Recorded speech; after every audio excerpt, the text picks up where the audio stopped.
These two keys. These ones. To go forward and backward. So forward is just those ones. Oh, yeah. Very Okay. Neanderthal.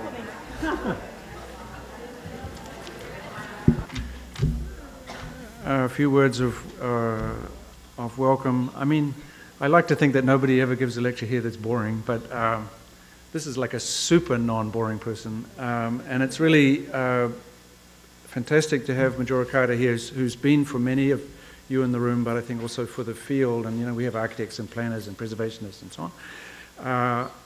You've kind of redefined what their own work is, even if they wouldn't be influenced by actually what you do. You've changed the definition of what constitutes a neighborhood and action within a neighborhood and participation in the economy. So basically, you've created problems here because the playing field changes when you think about the effects that you've had and the work that you've done. Of course, I mean, it's there are very few people of which you can say such a thing, that they have basically developed strategies for rethinking the way that neighborhoods can grow and participate and what constitutes opportunities for for citizens, and therefore what constitutes citizenship, right? You can be a different kind of person. And in that sense, the city itself becomes the vehicle for citizenship, right? So in a school like this, in which we think that the city represents the highest sort of social aspirations, it's really phenomenal to have this other way of reading and thinking and acting. And I think it's so much of what you do is counterintuitive in the sense of, for example, gentrification becomes a kind of positive ecological force that comes with all sorts of things come with it that one doesn't expect. And in the end, the public good can be served by the thing that seems to be at odds with this. I also think it's sort of great that you're going to talk about this project, and so it's sort of coming back to where I think it all began. I mean, the South Bronx, more or less around 2000 or the beginning of this century, and basically just the thought that one could make available the first open waterfront park in forever, 60 years, so 3 generations or so, was an astonishing transformation and a redefinition of what constituted the South Bronx anyway. And for many of the people who would have learned about that park, that may have been the first time they learned about the South Bronx in general from outside. And then I think you were the executive director of Sustainable South Bronx for 7 or 8 years, but then have sort of spread the logic out across the United States, and now, so it's sort of great to come back to a site back in the South Bronx and so on. And I think there's nothing I can say that will do justice to what you do, but I think this concept of environmental justice, which sort of hangs around your work, such that if you're going to speak about environmental justice, you should refer to this work. I think it's a really interesting concept, and the way I see it in your work is it's not simply environmental justice, like this is one of the many forms of justice you could have. It actually starts to suggest ultimately that justice would always be about environment, because if some sense of equality and some sense of what it means to be living with other people and taking care of the people that you live with is built into the concept of justice, then it's an environmental concept. Like justice would be an environmental concept. So a just city would be, you would be addressing the environment. So once again, this is kind of thrilling when you're in a school of architecture, because the city itself, again, becomes a protagonist or the environment itself becomes a protagonist in the concepts of justice. So I think the fact that somebody can be doing this absolutely brilliant work and have us rethink what the concept of justice is a really extraordinary thing. And you just have to know that you have corrupted many of the people in this school already, and I'm sure that after tonight you'll corrupt even more, but this is just a wonderful person, Majora Carter.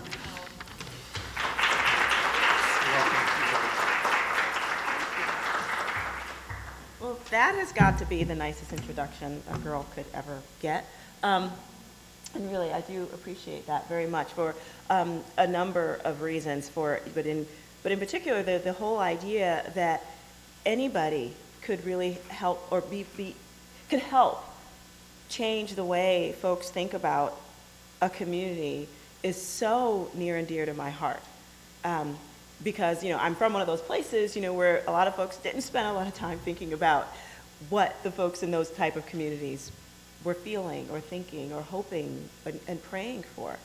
So it is really an interesting dynamic to kind of come to a place like this and talk about the work that I do. And the other interesting thing is that, environmental justice, which really is it's a principle that means that no one should have to bear the brunt of lots of environmental burdens and not enjoy some environmental benefits. And that really is the crux of a lot of work. Especially when you look around in this country and countries around the world, where you find that the poorer or the darker people are, that's where they'll find the most environmental burdens.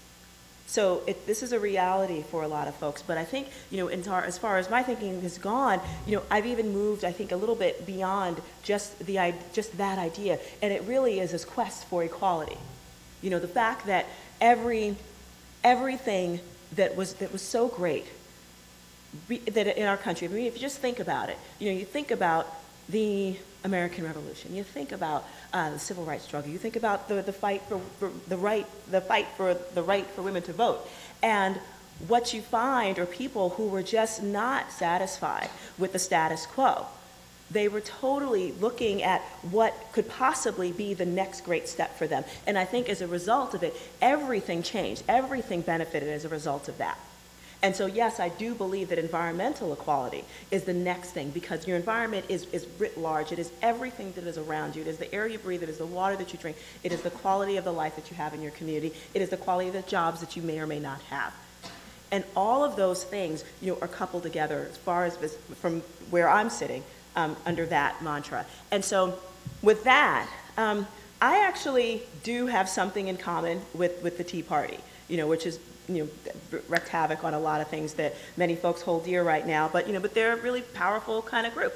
And that is the fact that I'm really interested in a smaller government. But the way that I want to see that happening is literally by creating jobs for our most expensive citizens. So who are our most expensive citizens right now? They're the people who actually cost the most in terms of social dollars spent, social service dollars spent. So whether it's on unemployment or public health issues, or even low educational attainment, for their kids, or even incarceration, they have a tendency to use the most amount of dollars, but aren't necessarily getting any better. And so when you think about how do you create communities that really do provide the absolute best opportunities for our most expensive citizens to move from being tax burden to taxpayer, and actually raising up the quality of the communities that they live in order for that to happen. That is what the work that I'm doing is all about.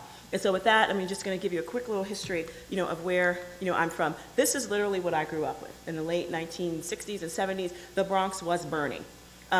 It was literally the like an epicenter for urban blight. Often called that in many cases. I grew up watching my neighborhood on the nightly news with stuff like this. I remember the 1977 World Series when Howard Cosell, most of you are probably too young to remember that name, but he was like this sportscaster with a voice like this, and this is Howard Cosell and the Bronx is burning. You don't remember that? Oh, anyway, it was.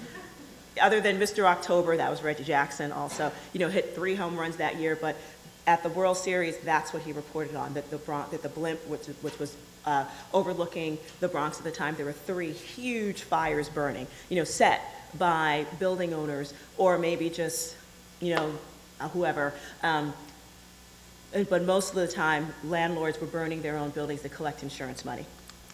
So this kind of financial disinvestment that I grew up with, this is a building that I literally walk past on my way to work every day.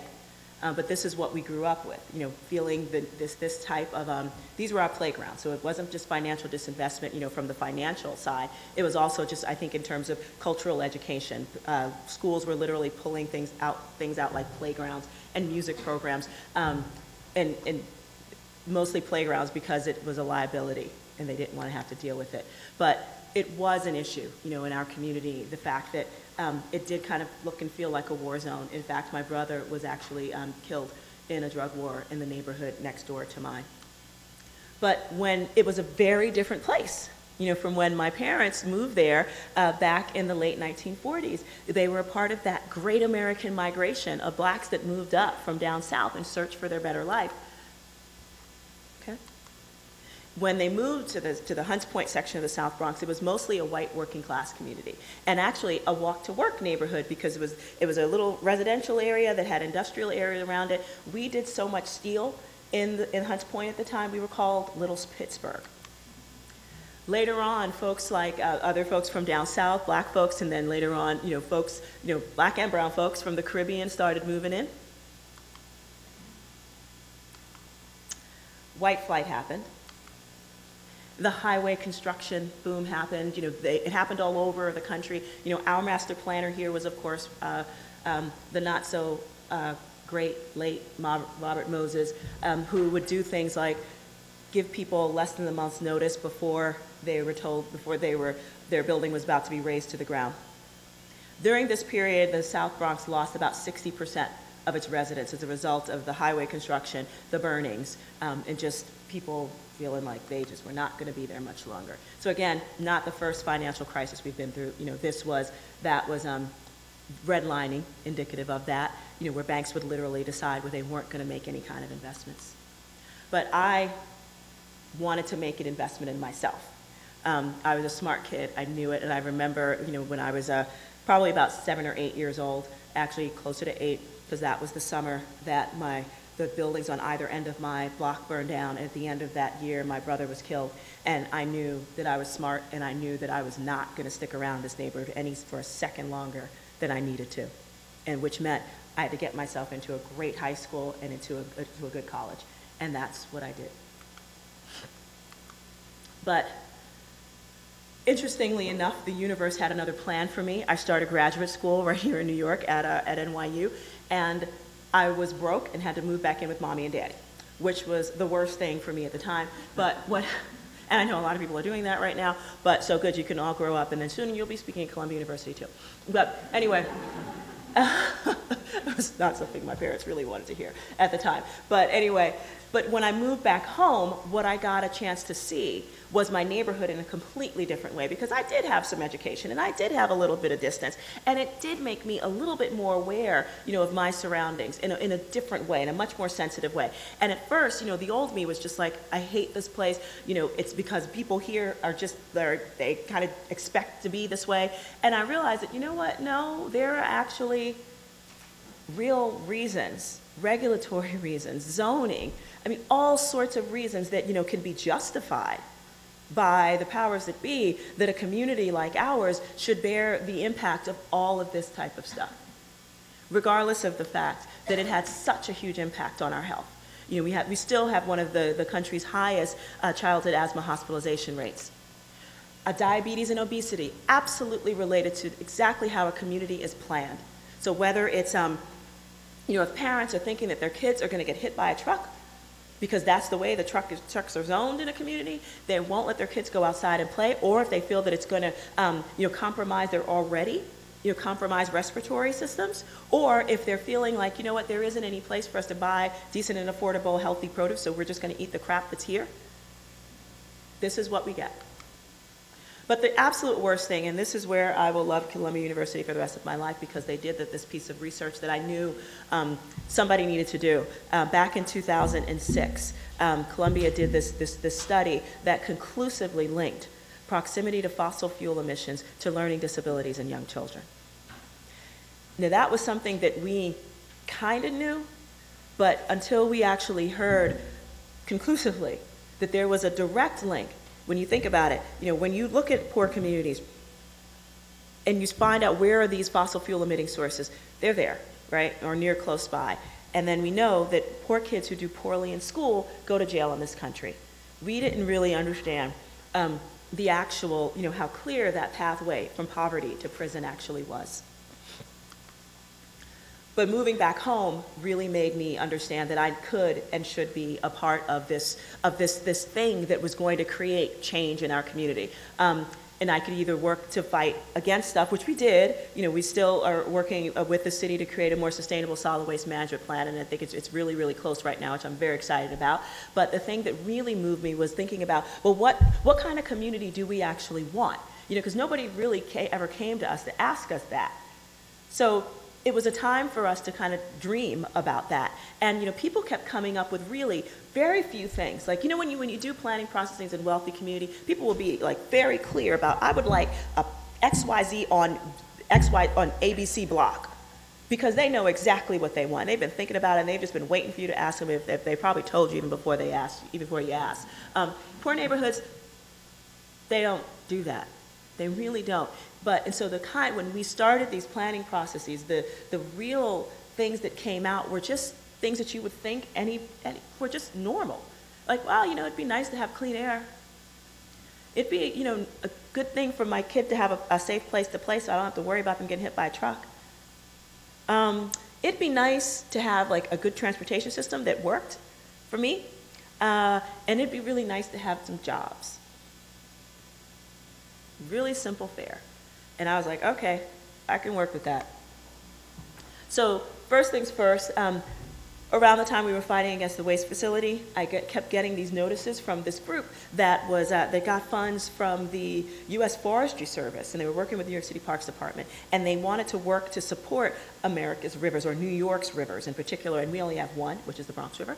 And so they kept saying there was these little restoration projects, and I honestly only knew the Bronx River from a subway map.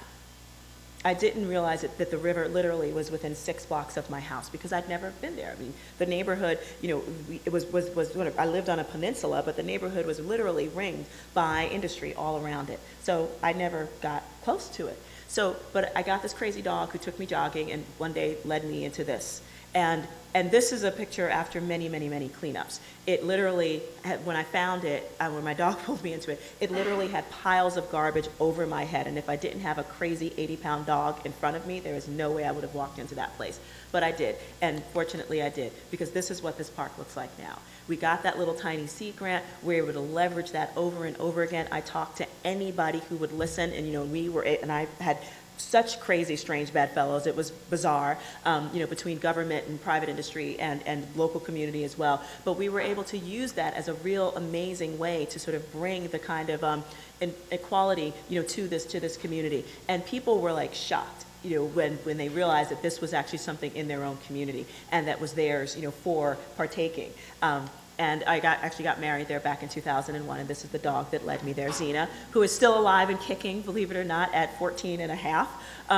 But it really was this awesome little thing that just made us all believe that there was something that if we thought and really concretize the idea of what planning in our community could be, and that it was there to actually support us, then we could actually be a part of it. And it was a really neat thing to be a part of as well.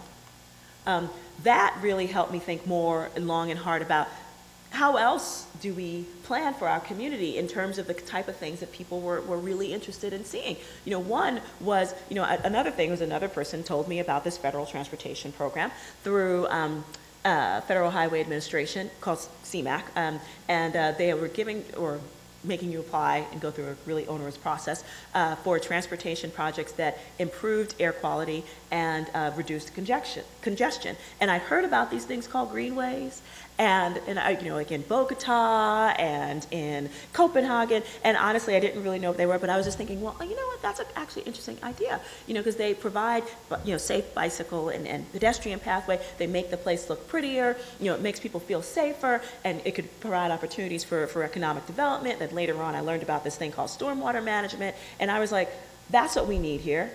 Wrote the proposal, got $1.25 million to do the whole feasibility study, and because we were actually a shovel-ready project, we were able to raise about $25 million more from the stimulus package to make it happen. And so this, and unfortunately, what I wasn't good at doing early on was taking pictures of stuff early on. So this was actually the second phase part of the Greenway development, and this is what it looks like now. And so in the idea that this creates a just much more hospitable environment for folks is just a really important thing. But speaking about hospitable environments, people want desperately to feel as though they're intimately involved with their own personal and financial well-being, right? And so one of the things I kept hearing from folks is that the parks were great, environmental, equity and equality was all good, but, and we had, of course, had to take care of our kids and stuff, but the really disturbing things for folks was the lack of jobs. And honestly, what people actually saw the most was as we worked to build these parks, the city kept bringing in people from outside the neighborhood to do much of this work. And so we we created this green job training program where we literally got folks from our community and taught them, the things in the fields of ecological restoration, starting first with wetland restoration or riverfront restoration, because that's where most of the work was happening, and then later on urban forestry management and green roofing, and learning how to clean up contaminated lands so that they could be actively reused. And we worked with folks, most of whom who were from the neighborhood. Well, they were all from the neighborhood, especially to start. Later on, it became a citywide program. But we were able to help them learn those hard skills, but also really the soft skills of how do you learn how to be, a team player. How do you make sure that you've got new opportunities to really lead and show initiative. And in many of these folks, because they were incarcerated many times, or folks who had been in social services and public welfare for like pretty much all their lives, many of them have never had a job before. So teaching them those type of skills and giving them the kind of care that they needed to understand that they actually could do that, because that was a big thing. I mean, you could have like a hardened guy who literally was able to run like quite a drug business and be really successful at it, but who'd actually never dealt with an institution before. And so giving them the skills that they actually could roll into these circles and be as productive as anybody else could was a really powerful thing. And so that's why we were able to enjoy this type of rate while I ran that program. We also wanted to show that learning that green was also not just about hugging trees or wearing Birkenstocks, both of which I do on occasion, but we wanted to show that there's some money in there. So we actually started one of the first, as far as I know, community-initiated green roof installation companies, and with the sole purpose, of really showing folks that when you created these type of projects, that you would be able to support the type of accessible job creation that actually provided a public benefit. So stormwater management, air quality improvement, creating the infrastructure so that people could do this type of work. And we also worked on policy measures, got a local law passed, to provide a $4.50 per square foot tax abatement for anybody who wanted to put a green roof on. So this was the first job that we did, which was on my roof actually. So these are little seedlings and stuff that they planted, and this is what it looked like, a year later when everything grew in. And another just great opportunity there. Oh, and so the idea around here is that what we can create, or again, real accessible jobs, for folks, and this is the type of thing that I'm hoping that we could do, ways to help create jobs for people who need them with services that our city needs. So that's what, those accessible jobs mean. So, but the reason why we're here is that, I spent a long time doing some of that work, and then the last 4 years actually working on my own consulting practice. And so I got a chance to go all around the country and did some advisory service and speaking, and it was great and all that stuff. But the bottom line is I'm a practitioner, and I do best when I can work to identify a problem and then figure out a groovy way to fix it. Like that to me is like crack. I mean, I love it more than anything. So that being said, actually, frankly, being on the road as much as I was on it, and I'm not as young as I used to be, I was like, what? There's a part of me that just also wants to go home, and do some work that I know is meaningful to lots of different people. But I kind of felt the need to go back to my own stomping grounds, to tell you the truth. And so I'm starting a new nonprofit called Hometown Security Laboratories, and it's basically an R&D lab to prove out the type of models that I think are really important for local economic development, period. Based on the platform that I had at Sustainable South Bronx, but also the things that I've learned from traveling around the country and seeing what some of the problems have been for pretty much everybody. And so with that, here we have this building. So this is the Spofford Juvenile Detention Facility. My dad was a janitor there back in the from the 1960s up until 1970 something or so. And it was this place that, is sort of legendary, in the circles of in inner city neighborhoods in New York City for being the place that is the college for criminals. Kids would go in there and they would come out even worse than they went in. And I remember my dad, specifically when I was a kid, talking to my mom and wishing that our house was bigger so that we could take in more kids. I mean, we did a lot anyway. So it was just one of those things that were really kind of fascinating about being a kid living around the corner from this space. But so I remember it was just last year, I'm thinking about what the heck do I want to do?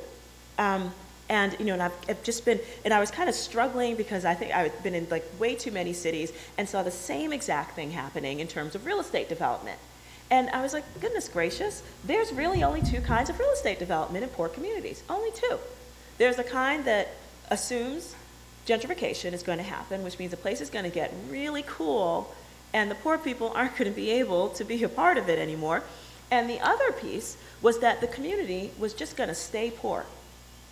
And you see it in terms of the types of quote-unquote economic developments that are brought into those communities. So whether it's super highly subsidized affordable housing or lack of financial institutions, instead you see things like, depending on the part of the country you're in, either payday loan places or pawn shops or check cashing stores, or sometimes all three if you're really lucky. And then you've got, your choices, as a consumer are quite limited, to say the least. I know for a fact I import most of my food from Manhattan, and I live within blocks of this still. So I remember, and I was just like, this is just crazy that there are only two kinds. And I think there's gotta be a better way to do this a little more creatively, and one that assumes that there's a possibility out there, that people don't have to stay stuck in their economic position, and that we could, in fact, craft a way that's going to be supportive of people and moving up an economic ladder. And I thought about that because I was also thinking about integration and actually the unintended consequences of it. The fact that, at one point, in the history of this country, segregation was completely legal, actually on the books. Now it's just sort of like, it just happens. But then it was, but during the time when it was totally legal, and in black communities you had, it was not uncommon, for a black doctor to live within very close proximity to a janitor. And once integration happened, folks that had the means and were able to exercise a choice to move where they wanted to live, they exercise that right. And God bless them. People should be able to do whatever they want to do in terms of where they live, and that's fine and dandy. But what we saw was a destabilization, of those communities, because the folks that were there actually did provide, I believe, sort of an aspirational model for a lot of folks. So, and if you see folks, and people will become what they can see. And if they don't see it, it'll be hard for them to do that. So to sort of see that was also really an interesting dynamic, and I experienced to some extent, during the burning of the Bronx, because there were definitely folks of more, no one was wealthy, believe me, but there were definitely some middle class people living in my neighborhood when I was a kid. And what happened was when the fire started happening, the kids that would start school with a whole month's worth of brand new clothing, as opposed to the rest of us that wore hand-me-downs, those were the first kids who were out. Their parents took them and they moved them to New Rochelle or even Co-op City, wherever. They were just out. And so to see that, to experience that, on that level, it was clearly what was happening was that the hopeful ones left, and left this sort of political vulnerable position, an economically unstable one as well. So one day I was walking to work, looked down and realized really what we need is actually opportunities to create the places that people of different incomes would like to live in, because it's so cool that people want to be there. And then the other piece is that you also have to create mixed-use economic developments so that people could actually become less poor and be really deliberate about it and actually harness the power of gentrification, because the last time I checked, poor people actually like nice things too. We want to be able to shop in our own community. You know, we want to be able to have really beautiful, safe places to play and all the nice things that people from other incomes would like to have too. I mean, that's just human. So to think about that, and I looked down the hill and realized that's the space that's big enough that could allow that to happen. And through some really interesting circumstances, this property is actually going to be released for a request for proposals by HPD next year. And we absolutely have every intention of winning that RFP. I'm working to develop some joint ventures with some larger real estate developers whose balance sheet matches my vision. So we actually have a fighting chance. So little things like that. So but I think it's a really incredible project. And so I just want to tell you a little bit about that. So this is the site. And interestingly enough, and this is what I meant earlier when I said, you know, yeah, I kind of want to be back working in my own neighborhood and on different stuff. And so real estate development is that, and how we can use it as a social, environmental, and economic tool to really create some change in our neighborhood. But the bottom line is the South Bronx is not that much different from a lot of post-industrial cities around the country. When you think about the fact that, you know, there's the yellow part, which is where the residents live, and then the blue part was the formerly industrial area, and then you've got this little weird hinge area where the Spofford-Market is, and it's right in the middle of that. And then what you do, or whenever you're looking, you know, at the topography and the assets, that you look at a place, you look for what the assets are, right? So there are some pretty groovy things going on. You've got public transportation, you know, actually a good bit of it. Then you also have the Greenway coming in. You're going to have like these different ways to connect people to each other and to outside the community. So what I'm like, again, not necessarily this kind of hinge area, you know, everybody's got some assets. I thought this could be sort of a really interesting replicable model. And so in terms of this mixed income housing and mixed use commercial development though, you know, that's where it kind of gets really interesting, because the mixed income housing, it is by nature designed to be a place so that you have people of different incomes living in really close proximity of each other. You know, and I don't expect for people to come up from Park Avenue to want to live up in the South Bronx. But what I do expect are the people from communities like the South Bronx who actually have done really well for themselves. And then they might want to come back, but they don't. Because guess what? They don't have the little cute cafes. They don't have, you know, the kind of things that they can expect and can frankly afford. There are not a whole lot of people like me living in my neighborhood. There really aren't. And there are really, really fabulous, smart, wonderful people born and raised there during my time and who leave because there are better things for them out there. They come back and visit all the time, but I'm trying to create a community that will be attractive, you know, to folks like that. And so, but the other thing is that when you're creating opportunities for people to become less poor, so that's the whole piece about the mixed use economic development. So everything, you know, where are the trends coming in right now? They are absolutely, you know, in technology. We are Silicon Alley, second only to Silicon Valley. A lot of the jobs that are out there, or a good portion of them anyway, you know, yes, they require an engineering degree. Some actually only supply or need a certificate, and you can still do pretty gosh darn well.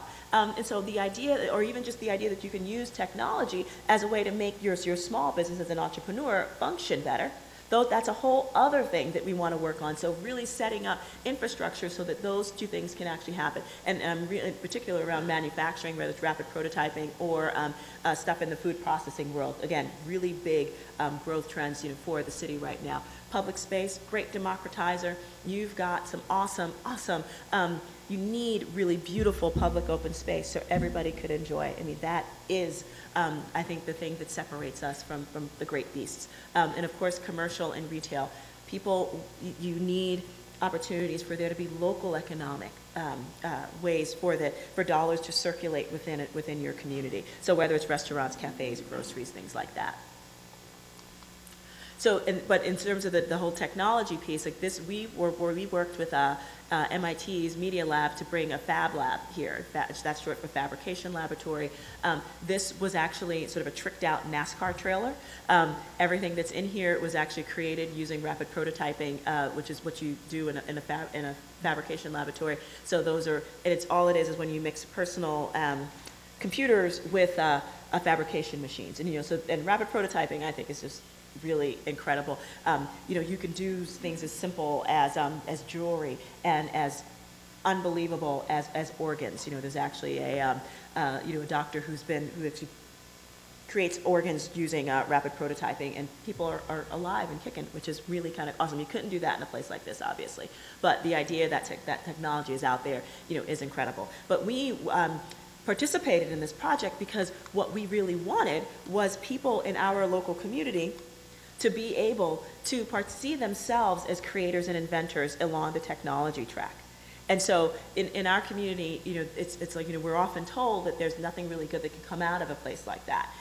So actually having new opportunities there so that people could literally create something was a really powerful thing. And especially, in this sort of crazy environment, where there was so much waste running through it. So, but of course, some of the folks in the neighborhood that were a part of that program realized that those pallet boxes, where a lot of the goods that come into the neighborhood are brought in on, and then they're just like taken to another neighborhood, generally in Connecticut or somewhere down south, where they're either incinerated or landfilled, which is not something that we want to see happen too much. But when you pull those things apart and then lash them together and run it through one of these machines, you actually have furniture. And so this was actually a really sweet little side hustle that some of the young people participated in, for a while, most of them before they went to college, which was really nice. And so we're also, again, building on, the things that are already happening in the community, whether it's the Greenway, developing, real opportunities for meaningful public art and public engagement. But also, it's really just strategically a way for us to really think about what goes on in our community and then plan for something different. Like right now, this street, because in the way that it was planned, like literally there were tons of planning exercises that happened in the community. The Department of City Planning did, and UDC, and blah, blah, blah, and you name it. But on this particular block, nothing happened. Why?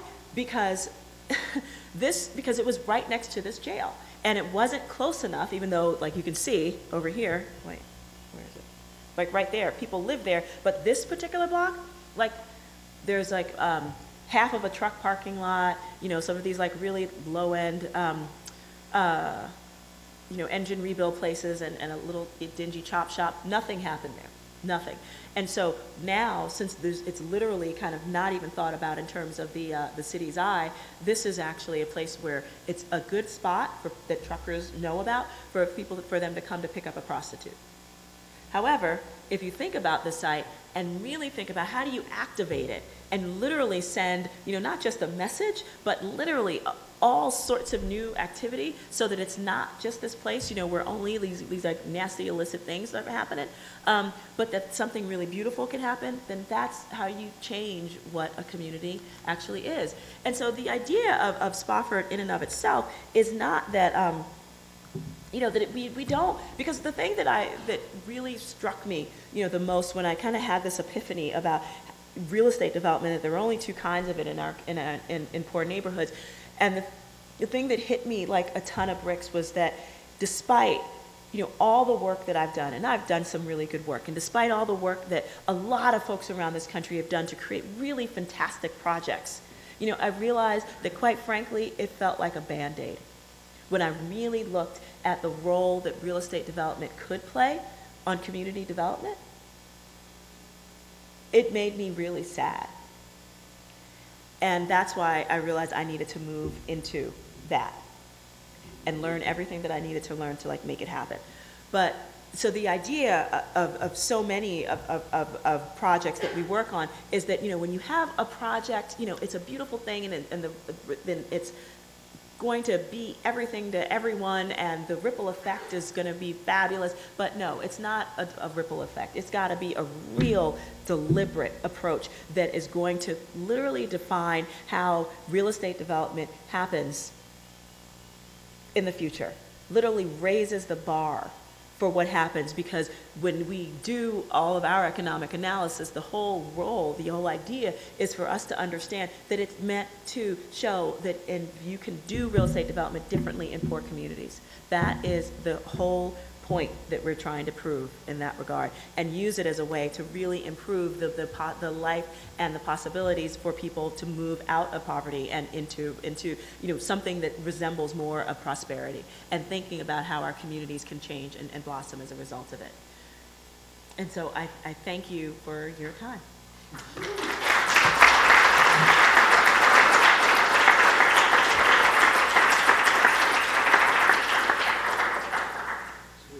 Questions? Hello. Yeah. Hi. First of all, thanks again for coming, Majora. I work in building energy efficiency. One of my questions. Thank you. That your Can everybody hear me now? One of my questions is, okay, you're talking about real estate, you're talking about reactivating buildings, right, fundamentally, and obviously the streets and landscapes around them, but you're talking about green jobs and stuff. What role do you see energy efficiency playing in both the job creation aspects of your ventures, as well as, the practical matters of owning and maintaining real estate, right? Yep. Energy efficiency, your cost of ownership, both for tenants and for you as a developer. Just interested to hear how those things may be coming together in your new work. Right. Well, as a national board member of the U.S. Green Building Council, obviously, I'm going to have to do my darndest, to make sure that it meets a standard that is just beyond crazy, to be honest. But of course, fine. Like what? I don't know if it's going to be living buildings crazy, but I'm going to make sure that it's going to be pushed to platinum. And we're also talking about, you're familiar with LEED neighborhood development, right? Of course. And how it actually doesn't apply. And it's a building, it's a standard, design for community development, right? But it doesn't apply at all to existing neighborhoods, which is just the stupidest thing.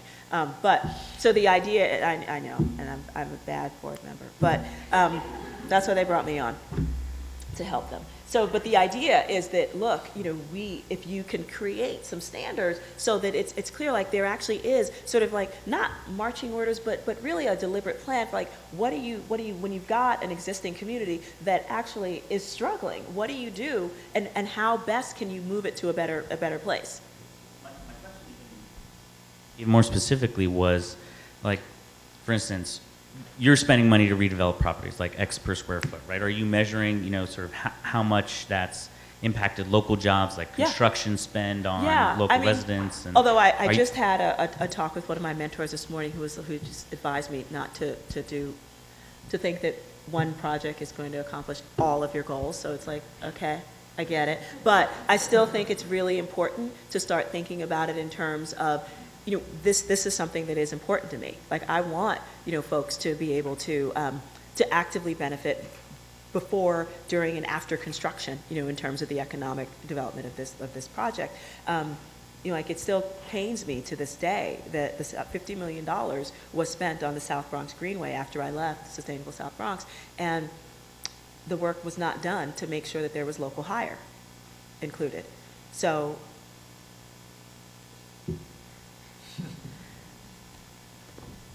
I won't let that happen. I want to make it, I want to be really deliberate about how we do it so we get the most bang for our buck. And I'm going to try my absolute hardest. Like that I can tell you. I can't give you total details just yet because I don't even know them. But it will, I see it, but I totally hear you loud and clear. Thank you. I wanted to know when I should know this, I should know it, but I don't. When did the jail close? Spring of 2011.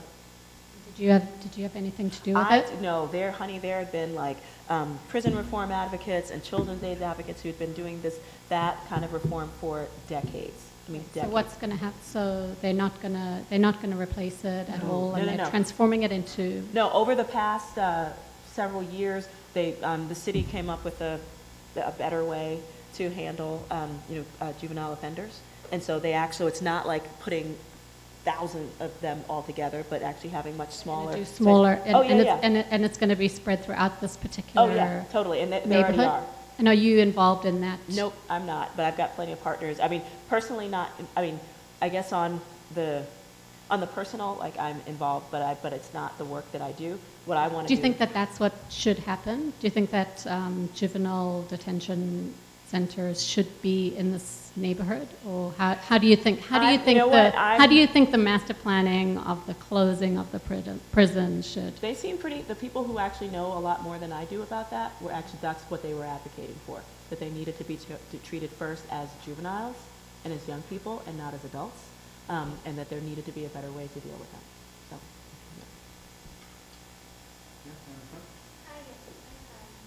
Who's talking? Oh. Hello. So I have a question about the balance of not displacing people when you build something great to activate the space. For instance, this building on the right, the building owner probably lives in Connecticut. When he sees the opportunity to raise the rent 50, 75%, and all of those people are displaced, as well as maybe if there are any businesses below, how do you balance that, or what? I mean. Well, I mean, you have to come up. Look, there will always be some. However, I think it's really important to recognize that we're working on developing a community transition plan and really helping folks and really getting people ready, for the fact that things are going to change. Part of that is incorporating into this particular model opportunities for economic developments that people can be prepared and participate in. That's one of the reasons why I'm focusing, and I totally forgot to mention that one of the early projects that we're doing is a program called Startup Box South Bronx. And the idea is, and it's a technology, education, and entrepreneurship program. Right now, we're going to be operating on a little storefront on Hunts Point Avenue, but the whole point is that we're trying to get people to understand the role of technology and entrepreneurship through various programs, and so that they can see their participation in it. Believe me, there will be some folks who will not be around. And some of them, to be honest, I think there'll be plenty of people in our community to be happy for it, to tell you the truth. But I do think that for those who really are eager to really prepare themselves and who are going to be because we're going to do our darndest, because our goal is not to keep people poor and happy. Our goal is to move them out of poverty through economic developments. That is my job. I know that, depending on what group I talk to, I'll tell people, look, I know the Bible says that there will always be the poor among us, but it never, ever said that they would have to be the same poor. Ever. Didn't say that. I read it. I found that passage. It never said it. So I want to see people move out of poverty. I don't want them, because we've done a real tremendous damage, I think, to the poor in this country. And we experience it every single day. I mean, I started it with the most expensive citizens. And you know what? They're not happy where they are either. So let's create opportunities for them to be as productive and as profoundly fabulous as they possibly can be.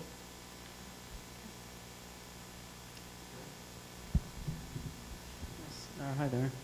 You mentioned that you're really looking at this as a model, and I'm kind of imagining it as like literally the holy grail of black urbanism or I love brown people urbanism.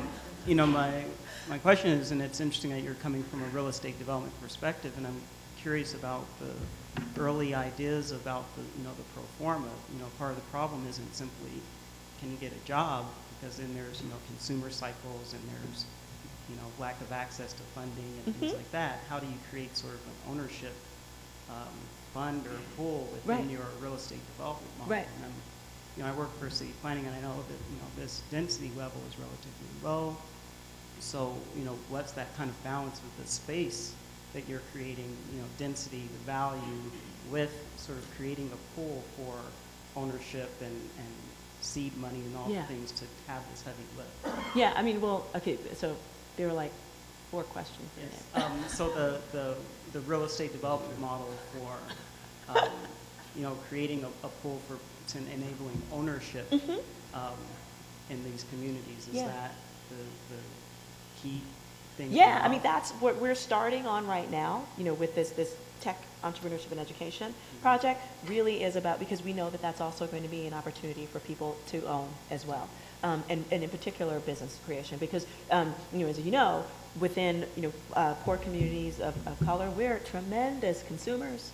Right. We are not major producers, and forget about like that local dollar circulating in your community. That is a personal goal of mine, to help create new entrepreneurs. As we see happen. It really depends. I mean, I don't. I keep hearing people say things like, "Oh, we need to have like another Steve Jobs." I'm like, I don't really care if we have another Steve Jobs. I mean, bless his soul. But I'm really more interested in people using technology to truly support their businesses in really powerful ways. Because right now, even like, for example, there's one really neat little store.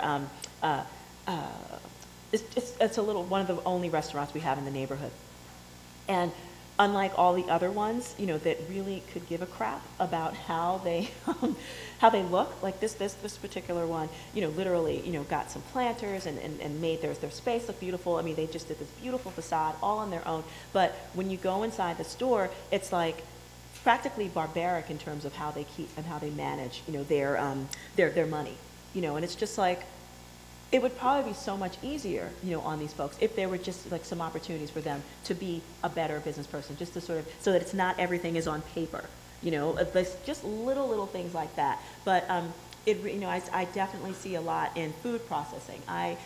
One of our first projects that we're going to work with right now is a group called, do y'all remember Fresh Prince of Bel-Air? Okay. Well, remember Hillary, the cousin who was really spoiled rotten and liked to shop? Karen Parsons. Anyway, she's now a grown woman and really fabulous. And she actually has she's a brilliant producer and does these gorgeous animated series called Blackberry. It's called Sweet Blackberry, and it's all about getting little known stories of really fabulous Black Americans that no one's ever heard of, and doing animated series about them. And it was a show on HBO and HBO Family, and we're going to be working with her. With a teen technology group to literally develop the mobile app for that show. So it's like, so these kids are going to be learning how to program, that kind of stuff. So we're seeing on a bunch of different levels, different things happening. So it's a really exciting thing. And I think there's a question back there. Yeah, I guess I just want to say that you've done a lot of work in the community, sort of positioning yourself to do great things. I guess my question is, what's your sort of next steps in prep for the RFP that you mentioned, that sort of trajectory? Yeah, we're working on, first of all, I'm looking for a really great partner, because I think that's going to be the difference between us, because I obviously have a lot of value in terms of a vision, but not so much in terms of a balance sheet. And that's something that the city is going to want to look at. But in terms of actually identifying, like, what are some of the available things that we can do within the current zoning, I mean, we can't spend too much time on actually assembling what the site's going to look like, because the RFP hasn't been issued just yet. What we can do is cast a bunch of different scenarios, that's not going to be too troubling, and really, use to the best of our knowledge what we know the city, would be interested in seeing here. Based on a bunch of their own ideas about what kind of planning should happen here. And so that's what we're in the process of doing right now. And in the meantime, I'm also starting to develop different projects within the neighborhood as well. But this is like the mama, of them. But the other one is this absolutely beautiful little rail station. You'll know Cass Gilbert, the architect that did the Woolworth building, right? He did a bunch of rail stations in the South Bronx as well, and one of them's in Hunts Point, and it happened and was owned by Amtrak. And so we're actually talking with Amtrak right now to develop it. And it's a tiny little property, it's only like 5,000 square feet. But, I want to use that, to prove out a model of what things could happen. Yeah, it's really exciting.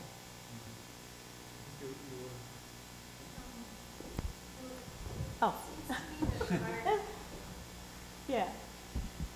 When the lips move, I can see, but everybody else can't. Sorry. It seems to me that part of the success of all these projects depends on the collaboration you get amongst people, and how you get them excited, make them be part of the process. Is there any way you approach this?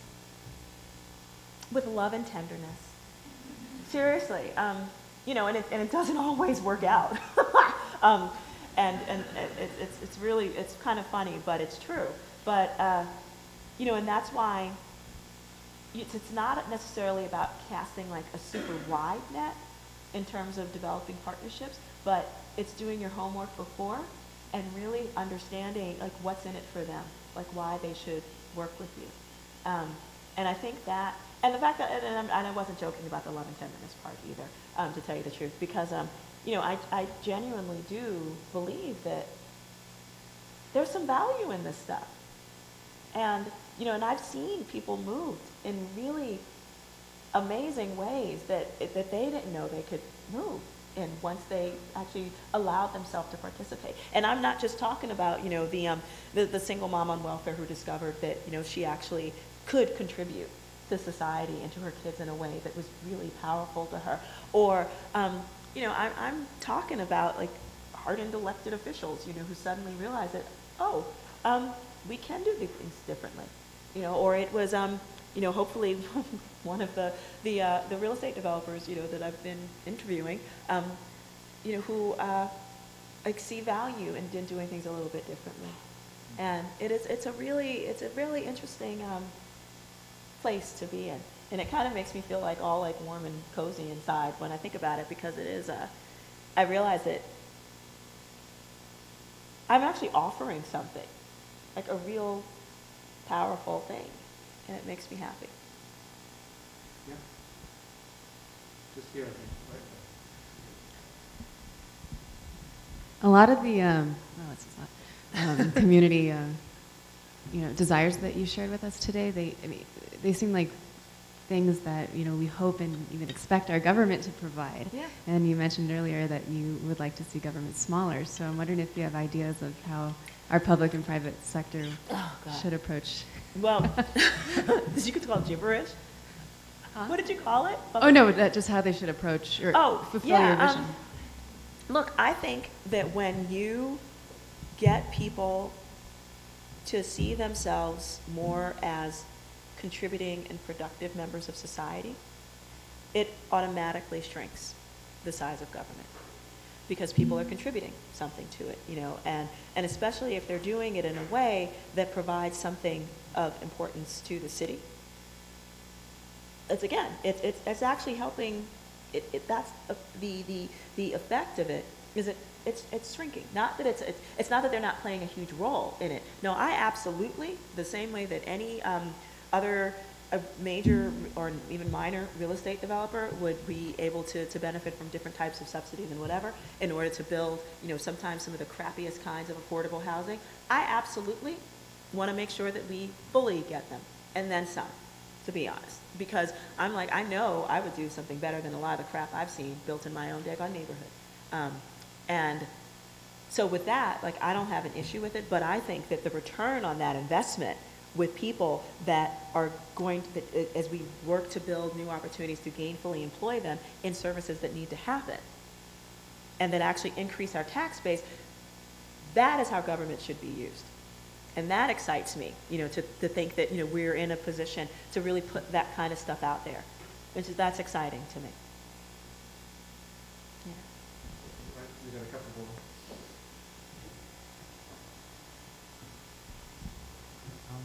What kind of support do you have from the local authorities, and what would you expect them to do to help you with that project? Well, by local authorities, what do you mean? Any type of government entity that would possibly fund or give tax breaks or... Oh, I mean, we've been, as we go forward, I mean, we've talked to like everybody that we need to, you know, from the borough president, the Bronx Overall Economic Development Corporation. You know, we will, you know, once again, we can't talk too much about it because we don't know what exactly we're asking for just yet, because the RFP has not been released. But, you know, the kind of community authority I thought you were talking about was more about, you know, who the local community has signed on to this. Because for the last year, I've literally been talking with community, the heads of community organizations, and also literally doing presentations for anybody who would give us the time, you know, on their agenda, and sometimes even showing up, you know, in the middle, like literally this that's a green dot, Like this building right here is literally one of the few co-op apartments in the neighborhood, which is right across the street from Spofford. And so literally I made up foam core boards and would go out and stand out in front of them talking about like what a possibility could be here. And they were just like, and it was really interesting because again, these are homeowners essentially, and they were petrified at first that the city was just going to build a homeless shelter there.